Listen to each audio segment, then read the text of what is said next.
Hello everyone, hope you are doing well and staying safe. Today I'm going to be playing the Pyramid Head.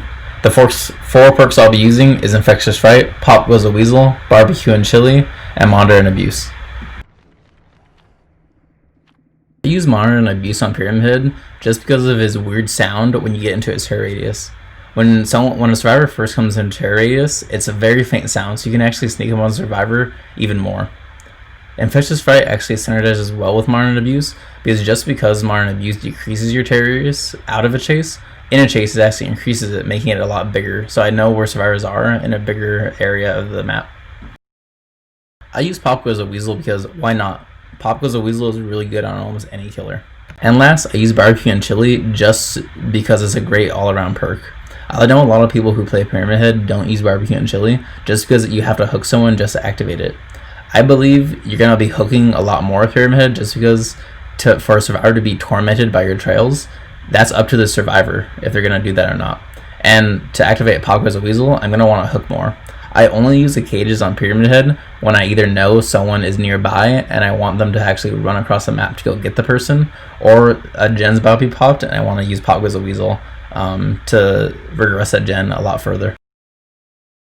Noticing the survivors' outfits at the beginning of the trial made me believe they might be a Survivor with Friends team. After looking at their offerings, it made me even more convincing that they are a Survivor with Friends team, so I'm going to have to play a lot smarter because they're on comms.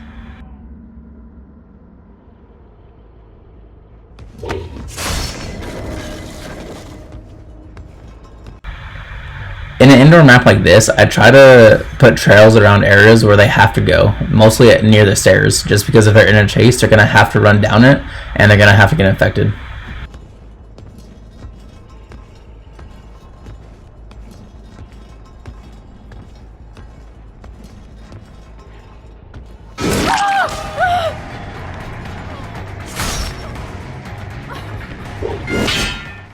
I'm gonna admit, I'm gonna be missing a lot of hits throughout this entire game. I do give props to these survivors because they do 360 me pretty well, and survivors don't usually do that on me, so I actually give them a lot of props to that.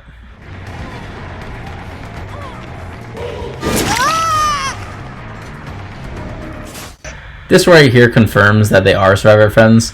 No one runs for the people unless they're actually gonna do it for some cheeky plays, or they're just doing it for their friends.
Word of advice to some survivor mains is never throw a pal like that in front of a Pyramid Head.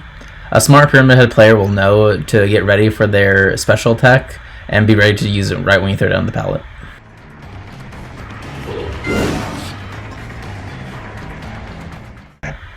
I actually don't miss my swing here. I'm actually just showing her my really long knife. It's actually so much better than Michael Myers' knife.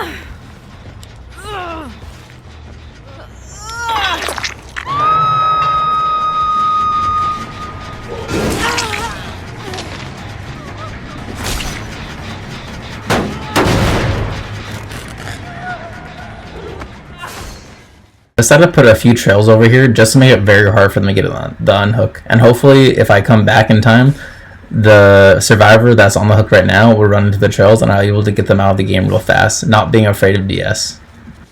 I know a lot of survivor mains watching this video right now will think I'm being a horrible sport putting trails like that in front of the hook. But remember, I'm the killer. The point of me is not to make it easy for them. The point is to try to kill them and get them out of the game.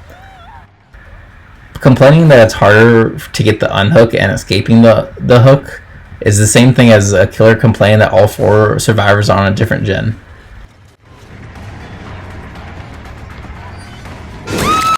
Sadly, because she didn't step in my trails and she's not tormented, I'm too afraid to pick her up because of DS.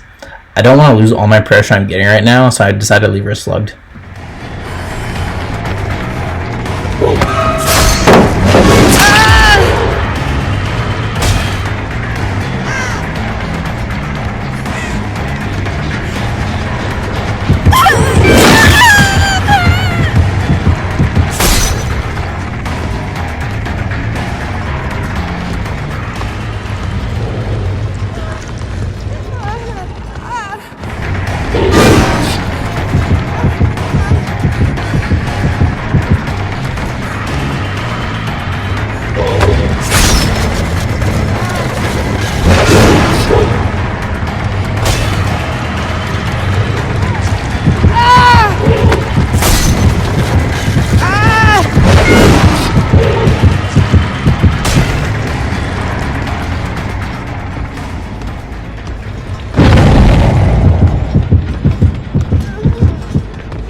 I lose a lot of pressure here because I notice the 3 survivors are actually healing right now while I'm in this chase.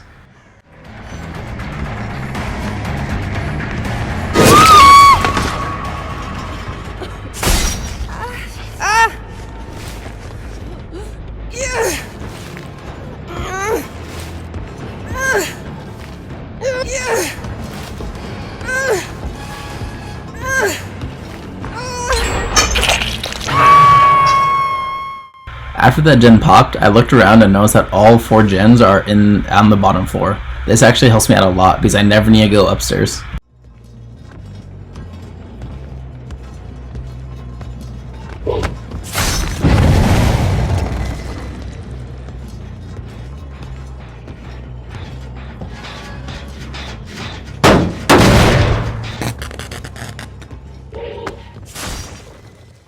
Even though 3 survivors are tormented right now, I still want to put more trails down. The reason why is because if they step on them, even though they're already tormented, I know exactly where they might be because of killer instinct.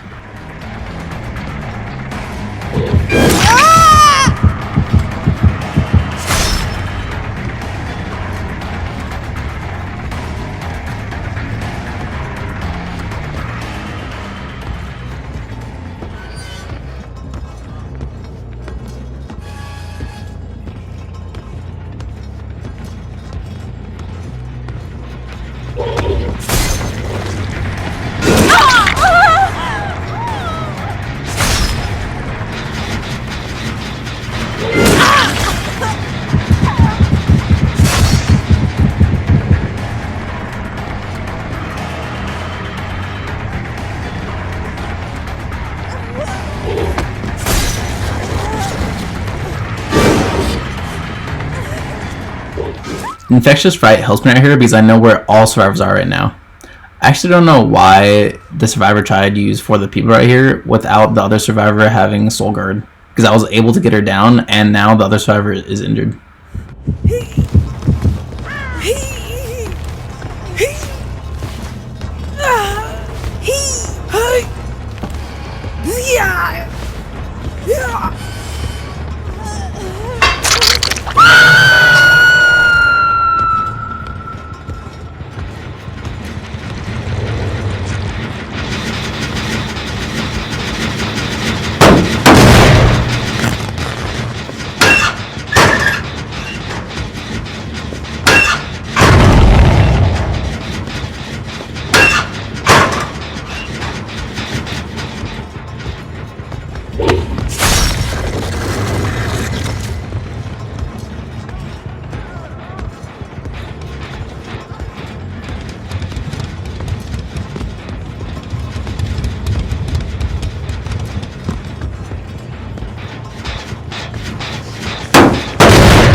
With 2 gens left, and not all survivors even hooked, I need to get someone out of this game.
Gotta love Dead Hard.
And thanks to Pyramid Head's power, I'm able to save myself a DS in case she has it, and get a second hook on this survivor.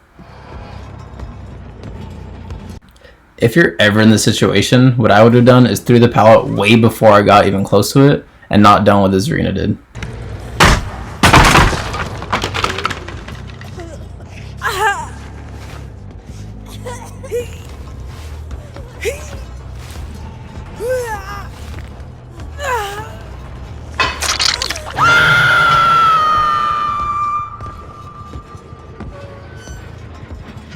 The reason why I didn't kick this gen with Pop is because I saw a survivor on the other gen I'm going to right now. I don't know if the gen I'm going to right now has a lot more progression than the other one, I just wanted to make sure.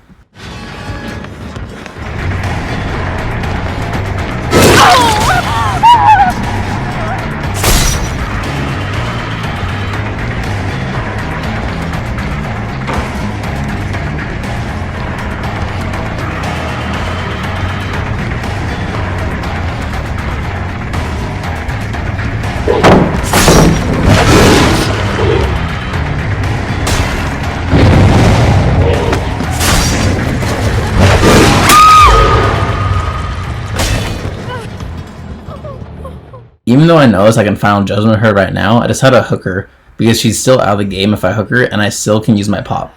This is why I use Pop on Pyramid Head. I either have a choice to Final Judgment her, or I can have a choice to hook her and get the Pop if I need to.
I don't normally like staying in a chase this long, but I don't know where the other survivors are, and I need to end this chase fast so I can get Pop and go pop a gen, and that's almost done.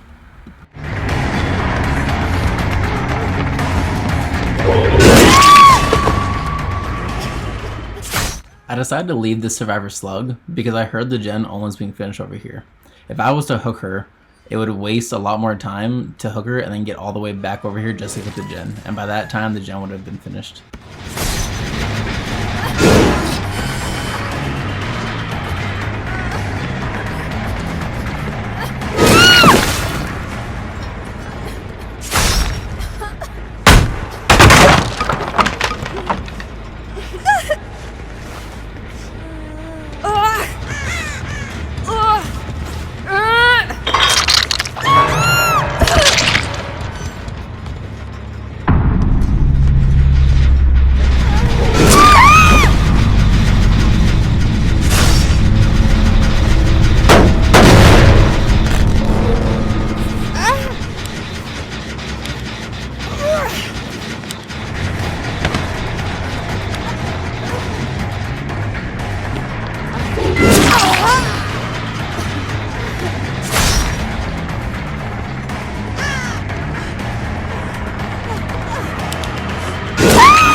Unfortunately, I totally forget where I downed the last survivor, and I chose the wrong staircase. But luckily, the staircase I chose was actually the one where the hatch spawned.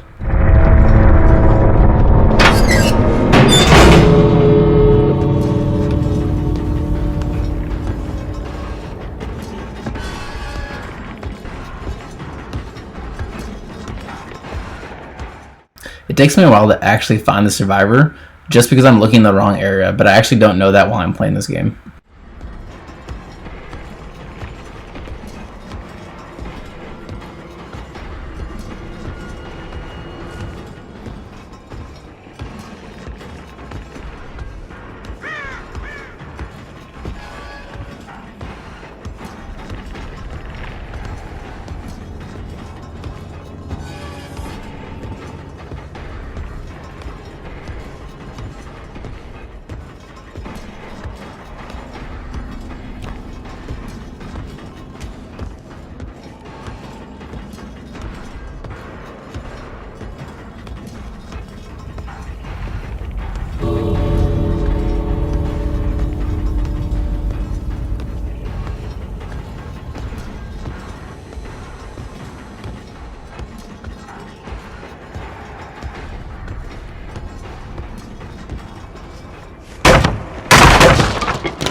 To my luck, I just get to see the trail the torment leaves, and I'm able to find the last survivor.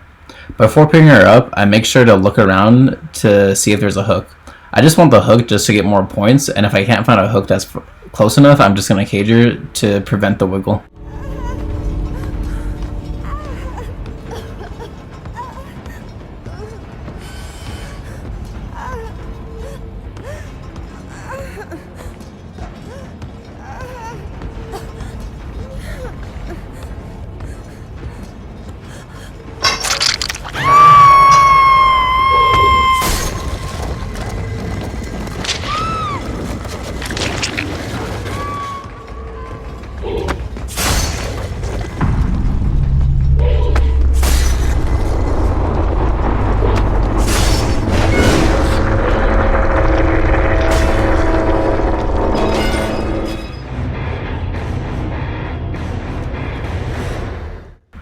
Well, there we have it. Hope you all enjoyed the game, and I'll see you all next time.